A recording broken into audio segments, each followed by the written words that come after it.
बोलिए भारत माता की, भारत माता की।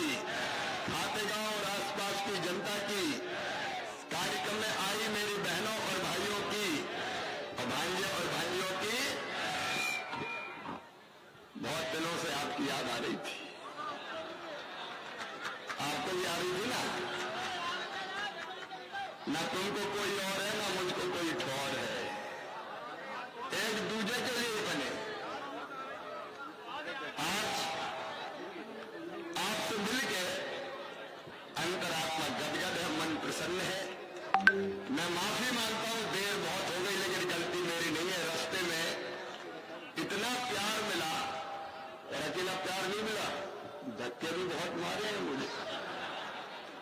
कई मामा के बगल में सुरक्षा वालों को आने नहीं देता, कोई इधर खींच देता है, कोई उधर खींच देता है, लेकिन यही तो प्यार है।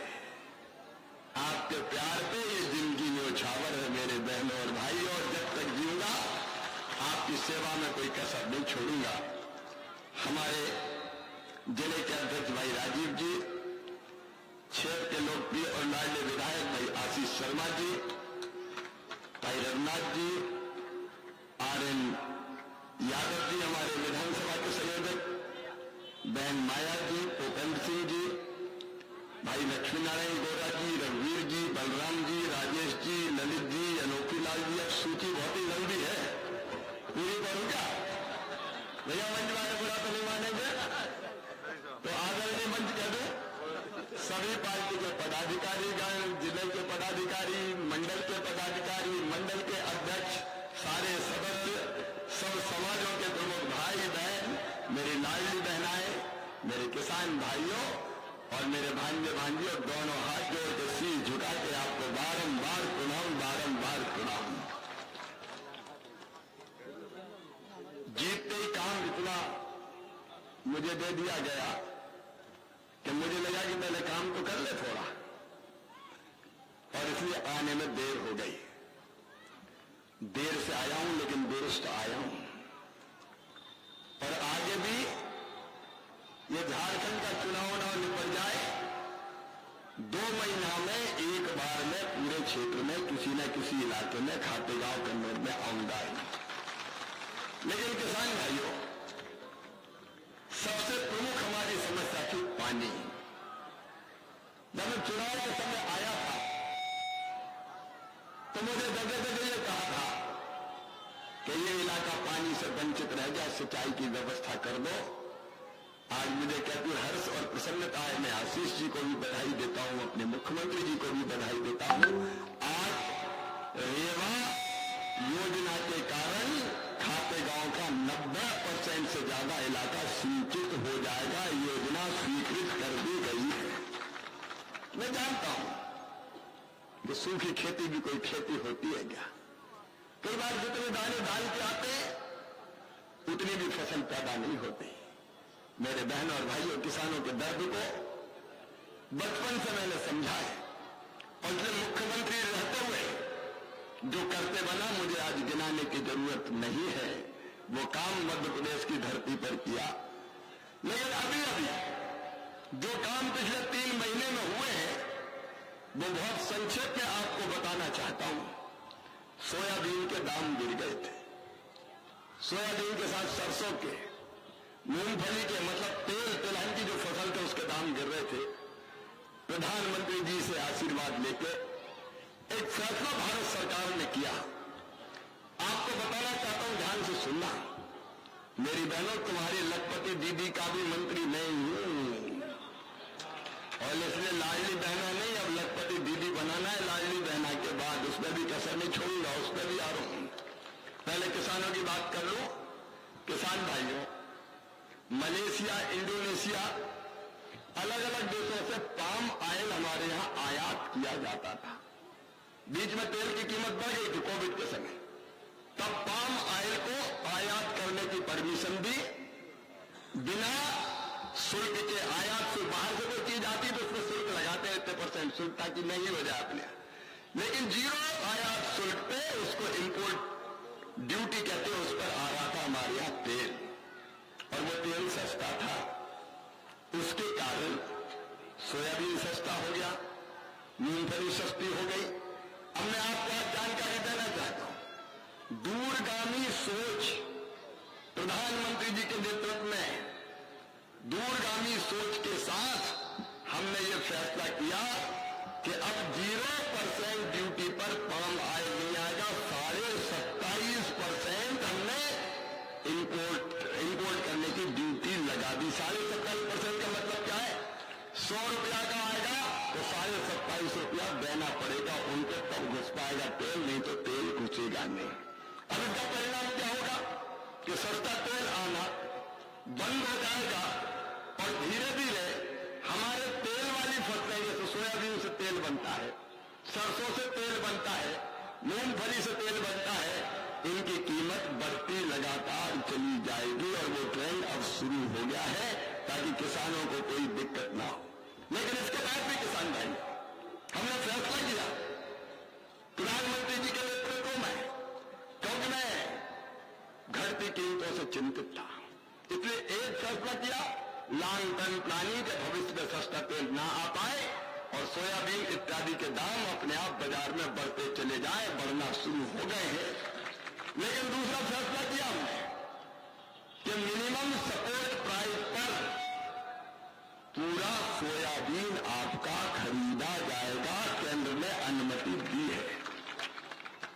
हमने प्रदेश सरकार से आग्रह किया था और प्रदेश सरकार ने अनुमति मांगी और वो प्रस्ताव स्वीकार करके हमने अनुमति दे दी। तो कुल मिलाकर सोयाबीन मिनिमम सपोर्ट प्राइस पर उससे कम नहीं बिकेगा, लेकिन धीरे धीरे रेट उसके पार जाएंगे मेरे बहन और भाइयों, क्योंकि ये दर्द मुझे पता है किसानों का, इसलिए हमने ये बड़ा फैसला किया है। हमारी कोशिश रहेगी कि बेहतर दाम किसानों को मिलते चले जाएं। और केवल सोयाबीन पे नहीं, हमने चावल का निर्यात बंद था, चावल का निर्यात बंद हो गया था और निर्यात बंद हो गया तो कीमत घट गई। दुनिया में चावल की मांग है। अभी अभी फैसला किया, हमने कहा कि चावल अगर विदेशों में जा रहा तो जाने दो, अपने यहाँ तो भंडार भरे हैं, अगर बाहर जाएगा तो भारत के बाजार में धान की कीमत बढ़ जाएगी और धान के किसानों को ठीक दाम मिलेगा, चाहे बासमती धान हो और चाहे गैर बासमती धान हो। प्याज पे एक्सपोर्ट ड्यूटी 40% लगी थी। आप में से कई मेरी बात को समझ रहे होंगे कि एक्सपोर्ट अगर करेंगे तो पैसा देना पड़ेगा ताकि प्याज की कीमत बहुत ना बढ़े, वो घटा के 20% कर दी गई है। और रिफाइंड जो ऑयल आएगा विदेशों से, उस पर तो इंपोर्ट ड्यूटी है बढ़ा के 37% कर दी गई है। इनका परिणाम ये होगा कि इन सब चीजों के दाम बढ़ेंगे और आगे भी हम सजग और सचेत रहेंगे ताकि किसानों को ठीक दाम मिलता रहे।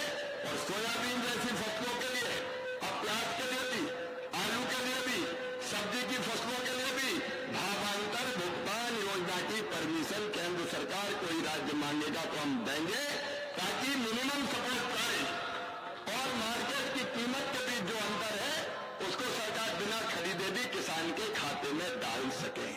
मेरे किसान भाइयों, मैं इन सब कामों में दिन रात जी जान से भरा हुआ था, लगा हुआ था।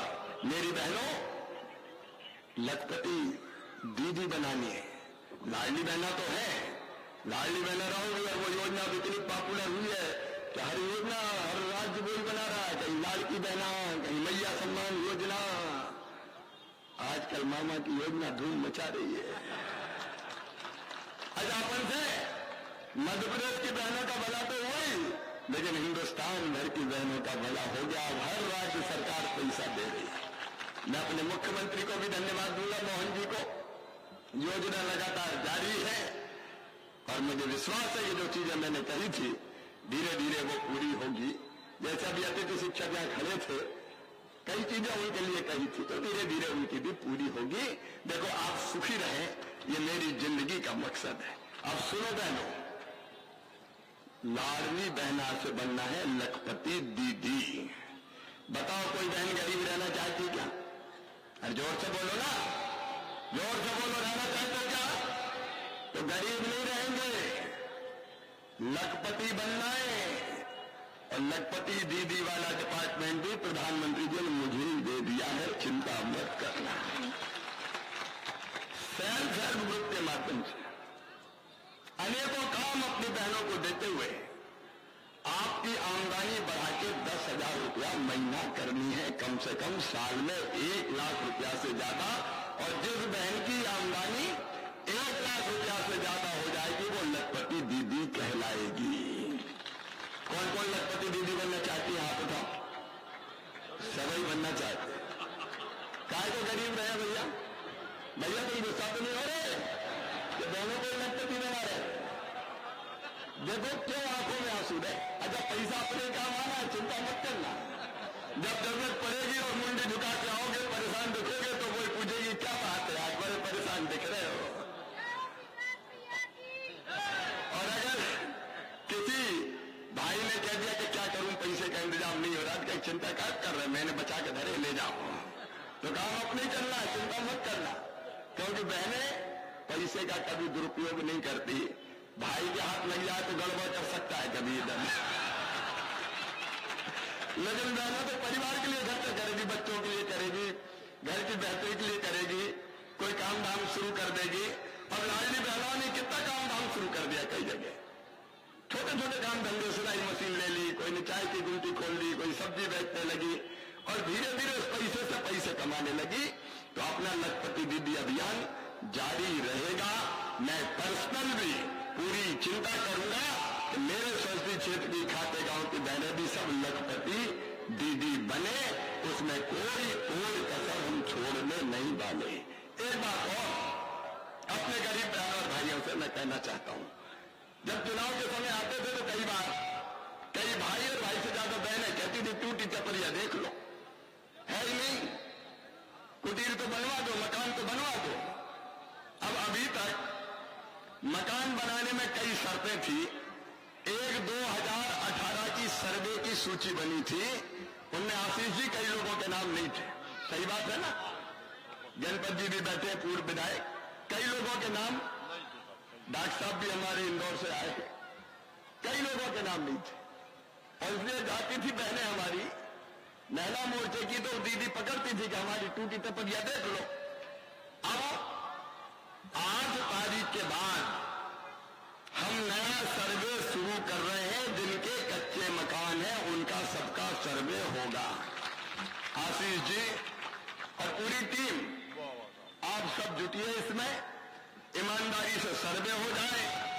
और यार ये ध्यान रखना नहीं सर्वे वर्वे में पैसा झटकार लेते लोग, तो वो भी ध्यान रखना चाहिए। दाव लगे तो जलाओ तुम्हारा लिख देते हैं, तो ये आप ध्यान रखना है। और कोई ले मत देना, दे मत देना कोई, क्योंकि ट्रांसपेरेंट सर्वे होगा। और सर्वे के भी कई नियम बदल दिए। जैसे पहले जब मकान मिलता था तो मकान में क्या शर्तें थी कि जिसके पास मोटरसाइकिल या स्कूटर होगा उसको प्रधानमंत्री आवास योजना का मकान नहीं मिलेगा। अब भैया मोटरसाइकिल स्कूटर तो सभी के घर है आजकल, है कि नहीं है बताओ? अरे बहनों बताओ, है कि नहीं? तो उसमें कई कट जाते थे भाई। अब आशीष जी मोटरसाइकिल स्कूटर भी है तो भी मकान दिया जाएगा, वो हमने नियम हटा दिया। दूसरा नियम था 10,000 रुपया से ज्यादा आमदनी होगी तो मकान नहीं मिलेगा। अब बनाना लखपति दीदी हर एक की आमदनी 10,000 करनी, तो बेचारी बहनें रह जाती। तो ये नियम भी हटा दिया है और क्या कर दिया, 15,000 रुपया तक भी आमदनी हो तो भी मकान को पात्र होंगी वो, और उनको भी मकान दिया जाएगा। तीसरी चीज हमने एक और की है कि फोन अगर कोई के पास तो भी ये नियम था कि फोन अगर हो तो मकान दिया जाएगा, मकान नहीं दिया जाएगा।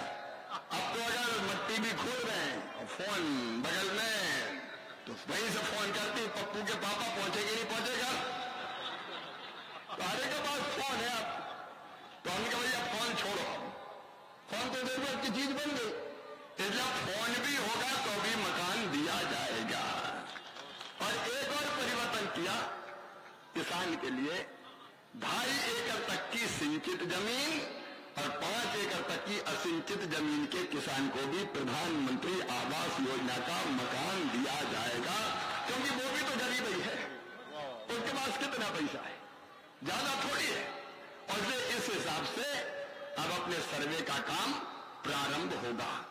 एक और बड़ा फैसला किया है अध्यक्ष जी, सारे मंडल अध्यक्ष, पोलिंग बूथ तक के कार्यकर्ता, जिलाध्यक्ष, विधायक जी, सभी वरिष्ठ नेतागण ध्यान देंगे। 70 साल से ज्यादा उम्र के जितने भी बुजुर्ग हैं, वो कितने ही अमीर परिवार से आते हों, कई बार भैया वैसे तो अपने परंपरा है कि दादा की, माता की, पिता की लोग देखभाल करते हैं, लेकिन कई ऐसे कुपुत्र भी हो जाते हैं कि बुढ़ापे में छोड़ ही देते हैं, देखना देखना बंद ही कर देते हैं।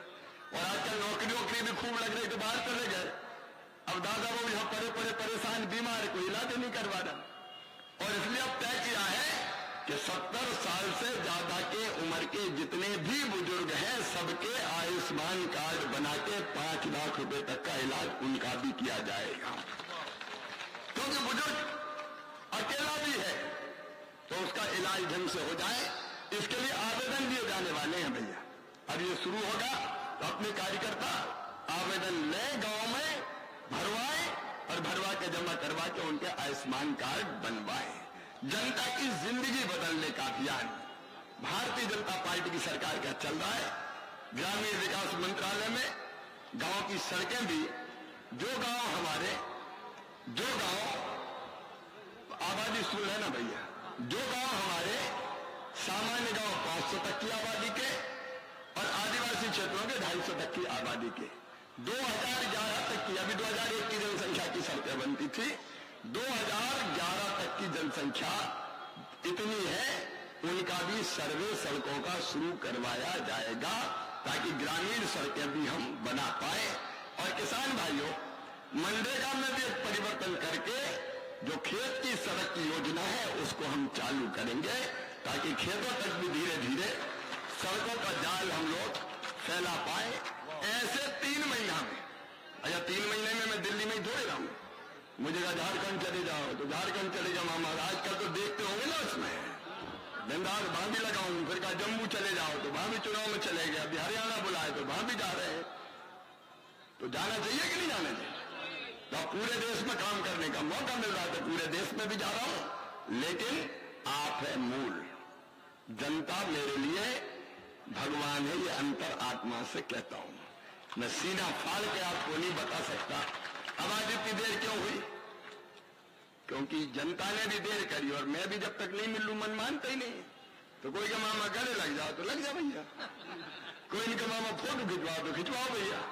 कई बार बच्चे भी कर लेते मामा फोटो, तो देर हो जाती, मैं क्या करूं?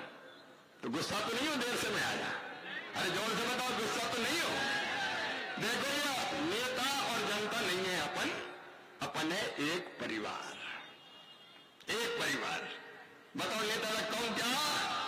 अपन परिवार, भाई है, बहन है, बुजुर्ग है, भांजे है, भांजी है, और ऐसे परिवार के भाव से अपने क्षेत्र को चलाएंगे और धीरे धीरे समस्याओं का समाधान करने के हमारे विधायक जी लगातार सक्रिय है, सजग है, हमारा संगठन पूरा, मैं लगातार संपर्क में रहूंगा, अध्यक्ष जी, मंडल अध्यक्ष जी, नीचे तक बोर्डों के अध्यक्ष, पूर्व विधायक, बाकी साथीगण मिलकर काम करके अपनी जनता की बेहतर से बेहतर सेवा करेंगे। कोई कसर आपकी सेवा में नहीं छोड़ूंगा। आपने रिकॉर्ड 75,000 वोटों से इस विधानसभा क्षेत्र से जिताया है, आपने जीत का रिकॉर्ड बनाया।